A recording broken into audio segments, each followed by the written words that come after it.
और आपसे कहना चाहता हूँ कि रूए ज़मीन के बेहतरीन लोग अल्लाह रसूल के नज़दीक वो हैं जो कुरान सीखते हैं और दूसरों को कुरान सिखाते हैं।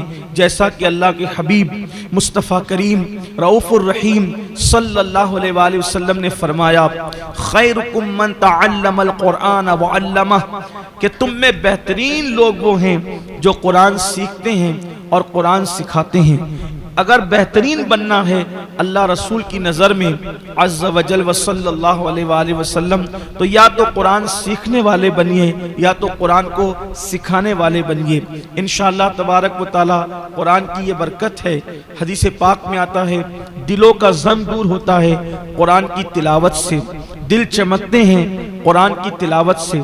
हदीस पाक का मफ़हूम है कि जो कसरत से कुरान पढ़ेंगे बुढ़ापे में कभी उनकी अक्ल ज़ाय नहीं होती, यानी वो सटियाए हुए बुढ़ापे में दाखिल नहीं होते। बहुत सारे बुढ़ों को आप देखेंगे कि जब वो बुढ़ापे में पहुंचते हैं तो वो बहकी बहकी बातें करते हैं, लेकिन आलिम कुरान या आमिल कुरान कभी बुढ़ापे की दहलीज पर पहुंचने के बाद भी उसकी अक्ल में फतूर और खलल पैदा नहीं होता। ये कुरान मुकद्दस की तिलावत की बरकत है। बल्कि हदीस पाक में यहाँ तक आता है कि हाफिज़े कुरान के सीने को कब्र की मिट्टी भी नहीं खा सकती।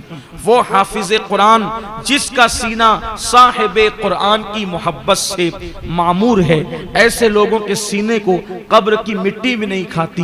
तो याद रखिए, कुरान मुकद्दस को पढ़िए, कुरान मुकद्दस को आम कीजिए। बल्कि रमज़ान शरीफ करीब आ रहा है, मैं आपसे गुजारिश करूंगा कि कुरान मुकद्दस को 4 ख़त्म करने की बजाय, 5 ख़त्म करने की बजाय, 6 ख़त्म करने की बजाय एक ही कुरान शरीफ ख़त्म कीजिए। लेकिन कंजुल ईमान तर्जुमे के साथ कुरान पढ़िए, खजाइनुल इरफान या नूरुल इरफान तफसीर के साथ कुरान पढ़िए, ताकि कुरान क्या कहता है आप उसको समझ सकें। कुरान मुकद्दस ने हर सवाल का जवाब दिया है। देखिए कुरान में कितनी खूबसूरती है, कुरान मुकद्दस बयान करता जाता है। अभी हमने जो सूरतें सुनी है, उस सूरतों के अंदर कभी अल्लाह ने शफक के जमाल की कसम याद फरमाई, कभी उफक की सुर्खियों की कसम याद फरमाई, कभी रातों की सियाही की कसम याद फरमाई, कभी दिन के उजाले की कसम याद फरमाई, कभी जन्नत की नहरों का तस्करा किया, कभी फलों का जिक्र किया, कभी फूलों का जिक्र किया, कभी जमीन को चीर कर जो दाना कोपल बनता है और पौधा बनता है उसका खूबसूरत जिक्र फरमाया। कहीं पर कश्तियों का जिक्र किया गया है, कहीं पर बागात का जिक्र किया गया है, कहीं पर खजूरों का जिक्र किया गया है, कहीं पर अंगूर का जिक्र किया गया है, कहीं पर जन्नत की नेमतों का जिक्र किया गया है, कहीं पर जहन्नम के अजाब का जिक्र किया गया है, कहीं पर अपनी गैरत का जिक्र किया गया है, कहीं पर अपनी रहमत का जिक्र किया गया है, कहीं पर जिब्रील की कुव्वतों का जिक्र किया गया है, कहीं पर नबी की नबुव्वत का जिक्र किया गया है, कहीं पर वो जनाबे सालेह अलैहिस्सलाम की ऊँटनी के कातिल का जिक्र किया गया है, कहीं पर अल्लाह अकबर अल्लाह की राह में कत्ल होने वालों का तस्करा किया गया है। एक तसलसल है, कुरान जो मज़ामीन बयान करता है उसको अल्लाह अकबर ऐसे मज़ामीन है कि अगर दिल में समझ आती हो तो इंसान की आंखें छलक पड़ती है। और ईमान वालों की पहचान है, जब उनके सामने कुरान पढ़ा जाता है तो उनके ईमान में इजाफा होता चला जाता है और उनकी आंखों से अश्क रवा होते चले जाते हैं। ये बड़ा अजीम अल्लाह की तरफ से हम पर इनाम है कि अल्लाह ने कुरान जैसी अजीम किताब हमें अता फरमाई। इसलिए हमें चाहिए कि कुरान को थामे रखें। और बल्कि आपसे भी कहता हूँ, आपने बच्चों से कुरान सुना, आपका भी दिल चाहता होगा कि आपके बच्चे अच्छा कुरान पढ़ें। मेरी गुजारिश है कि आप जामे आले रसूल में अपने बच्चों का दाखिला कराएं, ताकि वो स्कूल के साथ साथ मदरसे में आकर अच्छा कुरान पढ़ना सीखें। और अगर आप खुद भी अच्छा कुरान पढ़ना सीखना चाहते हैं तो अपने मरकज पर यहाँ पर तालीम बालगा के हवाले से कुरान सिखाया जाता है। आपसे मेरी गुजारिश है कि आप खुद भी एक मर्तबा कम से कम अच्छा कुरान पढ़ना सीख लें, इसलिए कि आज भी मुस्तफ़ा जान रहमत सल्लल्लाहु अलैहि वसल्लम की शान ये है कि जो लोग अच्छा कुरान पढ़ते हैं हुजूर अलैहिस्सलाम उस अच्छे कुरान को सुनना पसंद करते हैं। बल्कि यहाँ मुझे बात याद आई है कि औलिया अल्लाह भी कुरान मुकद्दस जो अच्छा पढ़ते हैं उनको सुनने को बहुत पसंद फरमाते हैं।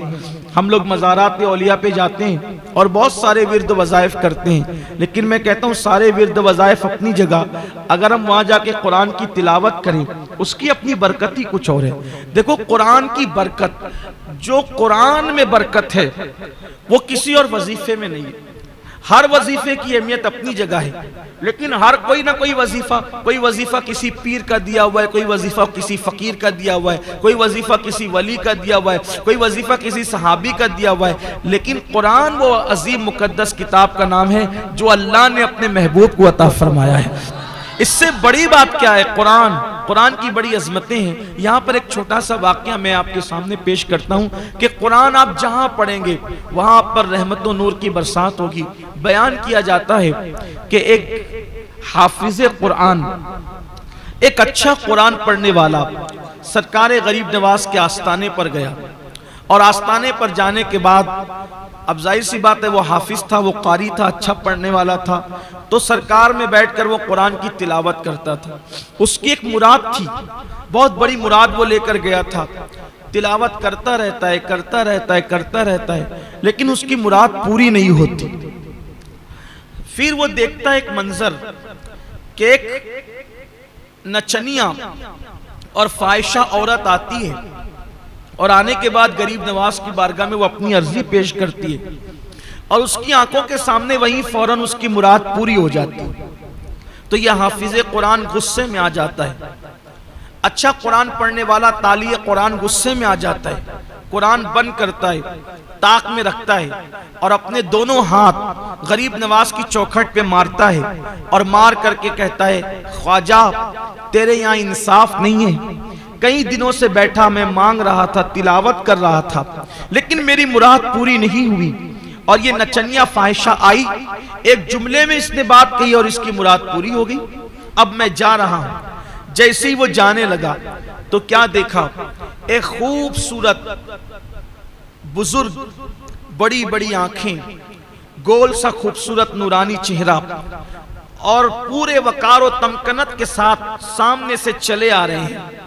और आने के बाद कहते हैं, हाफिज साहब कहां जा रहे हो, जा कहां रहे हो? उस हाफिज ने कहा, घर जा रहे हैं। और कहां जाएंगे? इसलिए कि इस चौखट पर इंसाफ नहीं है। कई दिनों से बैठकर मांग रहा था, मिला नहीं। एक नचनिया को एक बात में दे दिया। आने वाले बुजुर्ग ने कहा, हाफिज जी जाओ, आपकी मुराद भी पूरी हो गई, आपकी तमन्ना भी पूरी हो गई, जो मुराद लेकर आए थे पूरी हो गई। अब इतने यकीन के साथ आने वाले बुजुर्ग ने जब कहा तो हाफिज जी ने कहा, हजरत आप कौन है जो आप कहते हैं कि तेरी मुराद भी पूरी हो गई? फरमाया, जिसकी चौखट पर मुराद लेकर आए थे वही मोइनुद्दीन हूं मैं, वही मोइनुद्दीन हूं मैं। तो अर्ज किया, हुजूर इतनी ताखीर क्यों हुई? फरमाया, नादान तू बेसब्रा है। दरअसल वो नचनिया की आवाज मुझे पसंद नहीं थी, इसलिए उसने मांगा, फौरन देकर भगा दिया। उसकी मकरू आवाज दोबारा सुनना नहीं चाहता था, लेकिन तेरी तिलावत कुरान मुझे बहुत पसंद।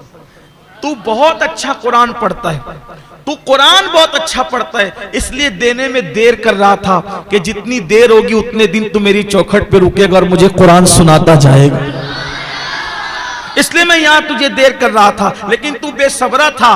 और फरमाया, अगर तुझे यकीन नहीं आता कि मैं मोइनुद्दीन हूं तो देख मेरी पीठ पर क्या है।